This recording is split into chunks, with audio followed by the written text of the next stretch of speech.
ዶናልድ ትራምፕ ቲክቶክን የሚገዛ የቱጃር ቡድን አለኝ ሲሉ ተደምጧል። ፕሬዝዳንት ዶናልድ ትራምፕ በአሜሪካን ውስጥ የብሔራዊ ደህንነት አደጋን ይፈጥራል በሚልም የታገደውን ቲክቶክ የሚገዙ ቱጃር ቡድን አለኝ ሲሉ ተደምጧል። ትራምፕ ከፎክስ ኒውስ ጋር በነበራቸው ቃለ መጠይቅም በቪዲዮ ማጋሪያ መተግበሪያውን ለመግዛት ፍቃደኛ የሆኑ በጣም ሀብታም ሰዎች አሉኝ ሲሉ ተደምጧል። ከሁለት ሳምንት በኋላ እነግራቸዋለሁ ሲሉ ጠቆም አድርገው አልፈዋል። ታዲያ መተግበሪያውን ለመሸጥ የቻይና መንግስት ይሁንታን ያስፈልጋል ሲሉ ተደምጧል።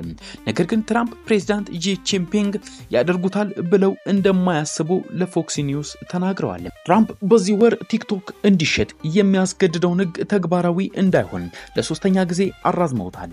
ከሶስተኛ ጊዜ በተደረገው ማራዘሚያ የቲክቶክ እናት ኩባንያ ባይትዳንስ በመስከረም 17 ለሽመሸጥ ስምምነት ላይ እንዲደርስ ይጠይቃል።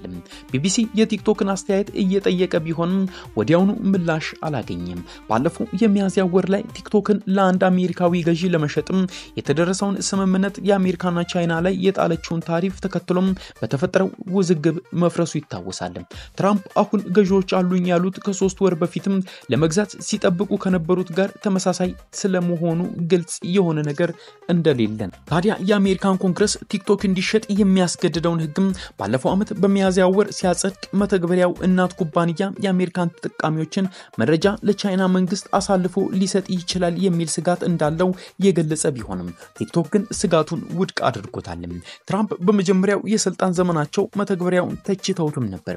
ነገር ግን በ2024 ባደረጉት ምርጫ ለማሸነፋቸው እንደ አንድ ምክንያት አድርገው ስለሚመለከቱት አሁን በአሜሪካን ውስጥ ጥቅም ላይ መዋሉን ይደግፉታል።